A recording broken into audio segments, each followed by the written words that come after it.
The second main type of reaction that we see with aqueous solutions is acid-base reactions. Now, this is a really, really important class of reactions because most reactions that we see in chemistry, and we're talking about 90 to 95% of all chemical reactions are going to be acid-base reactions or some form of acid-base reactions. So let's take a look at properties of acids and bases. So we know that acids have sour taste. They cause color changes in plant dyes, so it turns litmus paper from blue to red. It also reacts with certain metals to produce hydrogen gas like zinc and magnesium and iron.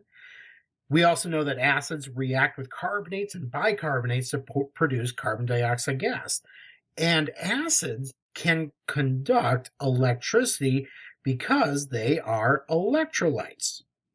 Okay, so remember that acids, strong acids especially, can conduct electricity because they are going to dissociate in solution.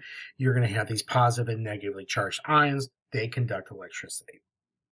Bases, on the other hand, instead of having a sour taste, they have a bitter taste. Bases feel slippery, almost like soap does. Bases also cause color changes in plant dyes, so they turn litmus paper from red to blue, and they also conduct electricity. Okay, so there are several theories out there about acid-base chemistry, and so that's what we're going to take a look at today. So I'm going to bring these up ideas. We're going to bring these ideas up now, but this is something that's going to be addressed more when you get into Gen Chem 2. All right, so the very first idea of acid-base chemistry was put forward by Svante Arrhenius in the year 1903, and he actually won the Nobel Prize in part for this work. And so what Arrhenius defined, he said that an acid will produce hydrogen ions when they are made into a solution with water. So an acid will produce hydrogen ions, H+. Okay, which is also the same thing as a proton. So remember, hydrogens only have one proton and one electron.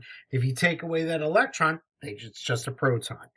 So Arrhenius defined an acid as that an acid is going to produce hydrogen ions. He also said that a base will produce hydroxide ions.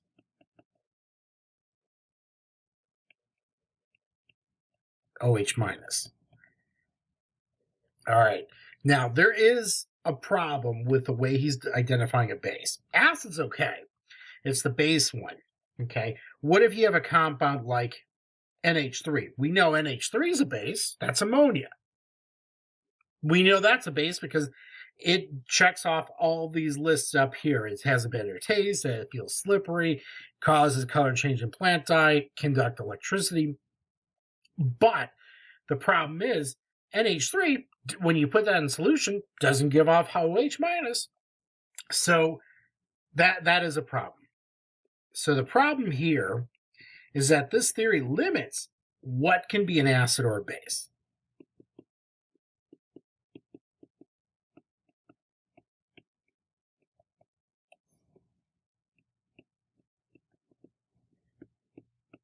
Now, more specifically, it's the base.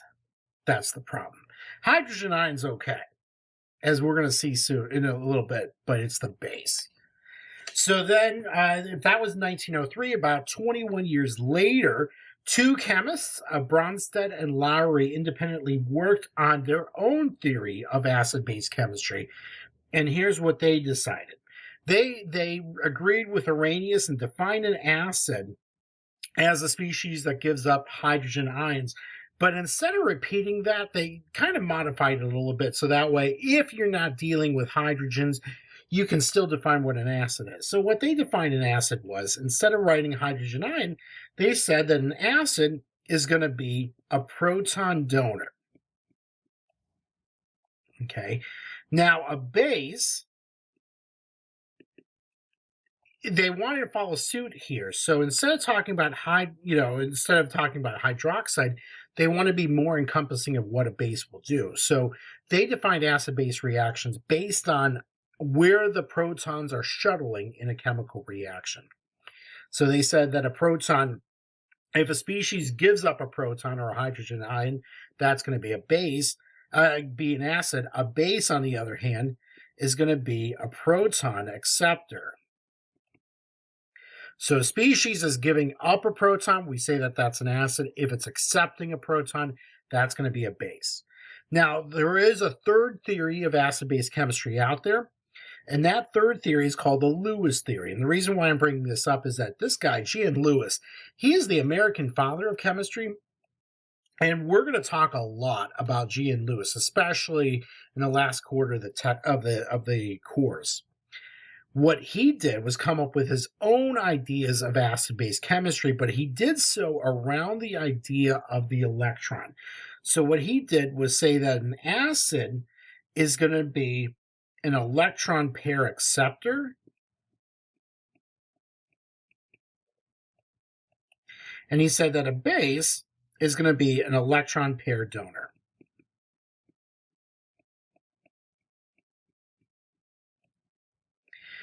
Now, this comes in handy, especially when we start looking at an organic molecule, and especially one that doesn't necessarily have any hydrogens that can be readily available to be donated or accepted. Okay, so what we're going to do for Gen Chem 1 and 2, we focus primarily on the Bronsted-Lowry theory, though in Gen Chem 2, you'll talk about Lewis acids for a little bit. And then in Gen Chem 2, you'll also talk a little bit about the Arrhenius theory. But Bronsted-Lowry theory is the main theory that we use to identify acids and bases.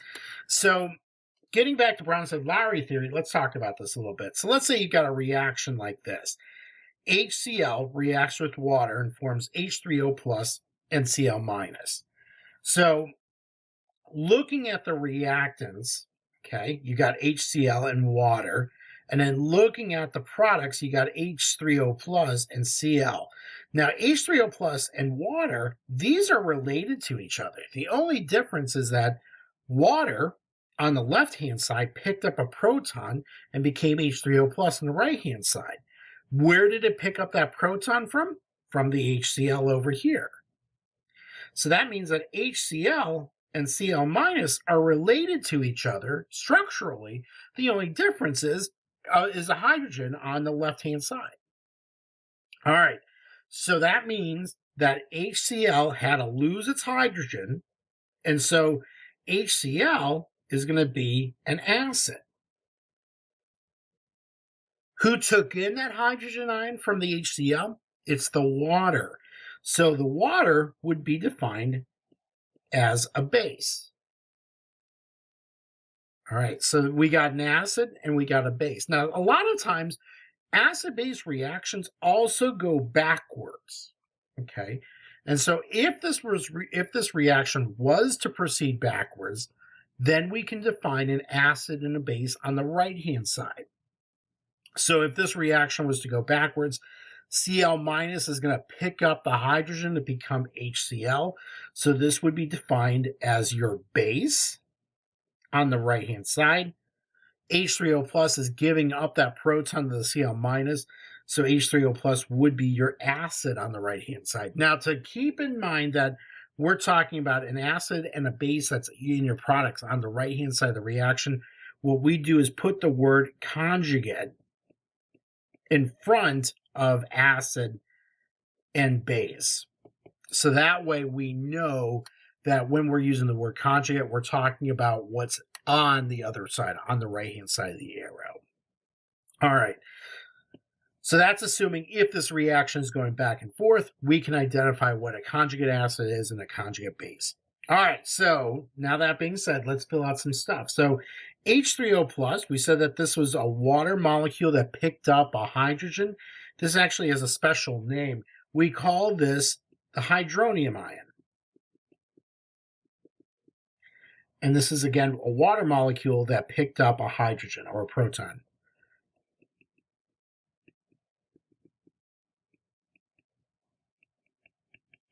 Okay. Now, some things are about this reaction. If HCl donated the proton and it's an acid, what is water? Water is going to be a base because water accepts the proton from HCl. All right, if we look at the right-hand side of the reaction, is there an acid and a base? Yes. Okay, so we said that H3O plus is going to be your conjugate acid, and then Cl minus is going to be your conjugate base. And in this case, conjugate, the way we're defining conjugate is that this is going to be the acid or base on the product side.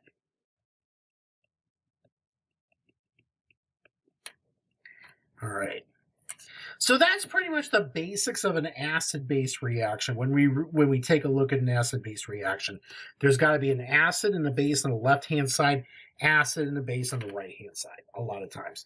Now, we can classify an acid into 3 different categories based on the number of hydrogens it can donate. So the first category is that we can say an acid is monoprotic. And what this means is that it can only donate 1 proton.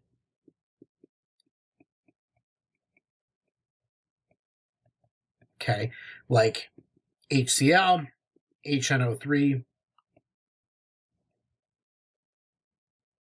or even CH3COOH, acetic acid. Now, even though that there's 4 different 4 hydrogens on this compound, it's this last one right here that's the one that's being donated. All right.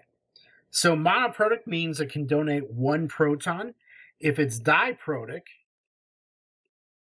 that means it can donate 2 electrons. So it gives up, or 2 hydrogens. So it gives up 2 hydrogens. And then triprotic, it means it gives up 3 hydrogen ions.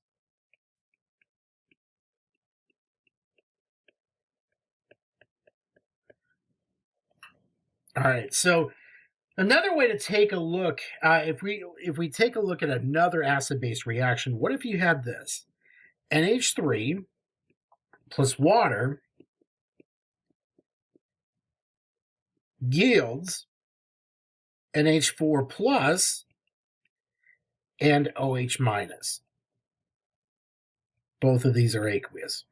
All right, so looking at this reaction, in this case, water here gives up a proton to become OH minus, and NH3 takes in a proton to become NH4. So in this case, NH3 is your base, H2O is your acid, okay? And then that means that NH4 plus is your conjugate acid, because it's the acid on the right-hand side. It can give up a proton. And then you have OH minus, which is going to be your conjugate base, because it's going to take in a proton to form water, going backwards. All right. Now, keep in mind that water here is an acid in this case. And if we look at the previous example, water was a base. So now we've got water being an acid, and we've got water being a base. Now, how can water act as an acid or a base? There's a word to describe this, and we say that water is amphoteric, meaning that it can act as an acid or a base depending on the situation. Let's take a look at 2 different types or 2 different examples of acid-base reactions. So one, the most famous of these is called the neutralization reaction.